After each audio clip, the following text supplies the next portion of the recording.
these colors begin racing together, and it forms this mandalic, floral, slowly rotating thing, which I call the chrysanthemum. This is a place in the trip that you want to see as you go by it.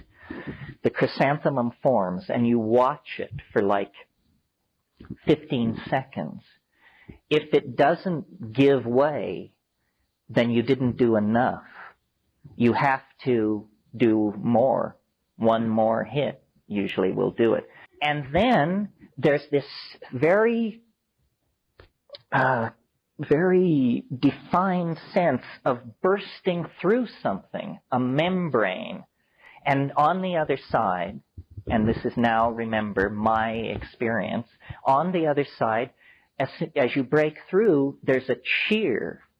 There's a whole bunch of entities waiting on the other side.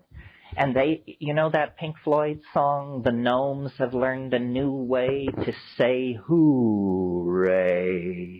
Well, it's that place. It's those gnomes. And you burst into this space, and they're saying, how wonderful that you're here. You come so rarely. We're so delighted to see you. And one of the things about DMT that's really puzzling is, in a sense, it doesn't affect your mind. In other words, you don't change.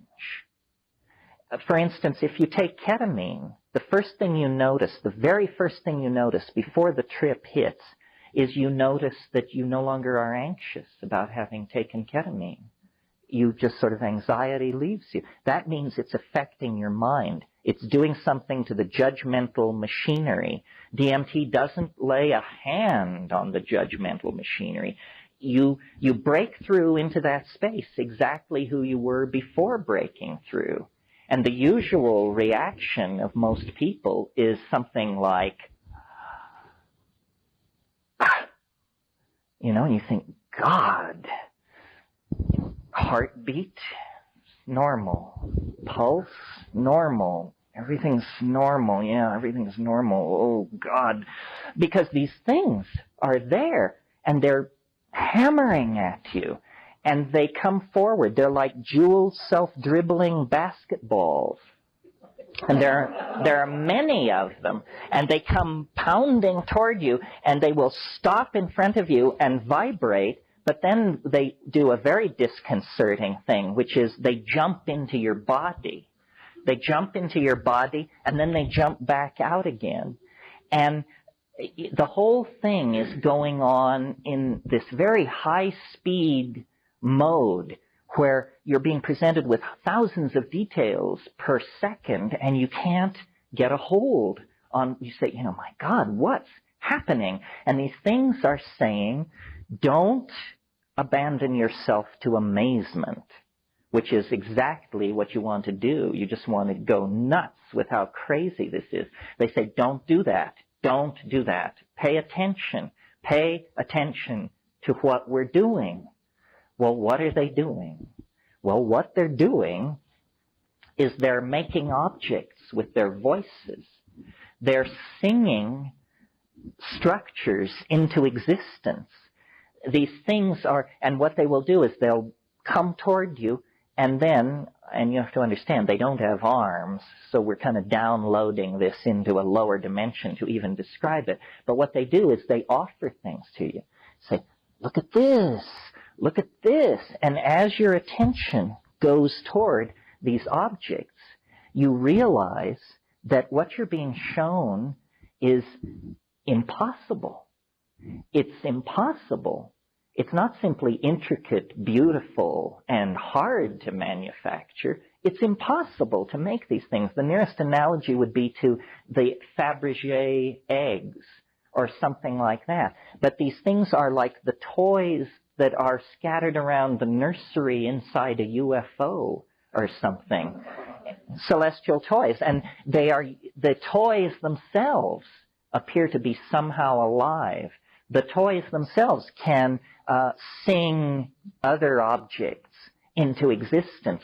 So what's happening is there's just this proliferation of elf gifts. And the elf gifts are moving around, singing, and the whole thing is directed toward, they're saying, do what we are doing. And they're very insistent. They say, do it, do it, do it. And you feel like a bubble. And now this is subjective. I mean, only 5% report this, but it happens to me. You feel like some kind of bubble inside your body that's beginning to move up toward your mouth. And when it comes out, it isn't sound, it's vision. You discover that you can pump stuff out of your mouth by singing, and they're urging you to do this. They say, that's it, keep doing it. And the whole thing is like, we're now at minute 4.5 with this stuff. And you speak in a kind of glossolalia. There's a spontaneous outpouring of syntax unaccompanied by what is normally called meaning. It's sort of, he ding wow wak saptivi mudektipi tinget wahaksiki pipin and wahavedektam bohagagetek. And this is accompanied by a modality, something seen. And they're saying, yes, do it, do it, do it. And then after a minute or so of this, the whole thing begins to collapse in on itself. And they literally begin to physically move away from you. And usually their final shot is they actually wave goodbye and they say, déjà vu, déjà vu, which makes no sense at all if you analyze it. So then you come down. And you're now at minute 6 to 7. And you come down, and it's like being more loaded than you've ever been. It's like about a 700 mic acid trip. But you embrace it as totally down. You say, I'm totally down. I mean, you look like a termite from Arcturus, and the room is decorated in Amish quilts, but I'm completely back. And then, over a minute or a minute and a half or so, the room just comes right back together, and 4 minutes after that, some people can give no account of it whatsoever. They just say, I don't know. It was the weirdest thing that ever happened to me, and I can't remember it now. And so that's the basic run-through. Now, a lot of stuff is going on in there. First of all, what are these things? And why do they want you to do this strange activity? And what's so great about it? Well, first of all, who are these things? We can, be good scientists and make a list of the possibilities and then see which seems more likely. They could be a disincarnate race of hyperdimensional dwellers who live in some kind of parallel continuum just over some kind of energy barrier, and they're there all the time. You do have the feeling that they're there all the time, that it's ongoing, that you have just cut into their scene. So that's one possibility. Another possibility is that behind all these psychedelics, and especially DMT, that this is not a drug at all, that it is essentially a pay telephone of some sort to aliens, good old National Enquirer type aliens who are using this as a communication domain. Say, we can't land on the White House lawn. That would create panic and hysteria. So let's create a drug, which inside the drug we will be able to deal with people. And I was hoping that John Mack, who's an expert on UFO abductions, would be here this weekend. I expected him because I think this whole abduction thing is not going to be illuminated until they start giving abductees DMT and saying, so is this what happened to you? Was it like this, or was it completely different? Well, so then those are the two possibilities that I sort of dealt with over the first 10 or 15 years of thinking about this. This sort of leads into the third possibility having to do with the origin of these things. And in a sense, this is the hardest one to swallow, but in another sense, this is the most conservative, in some crazy notion of conservative, the most conservative explanation. Because, yeah.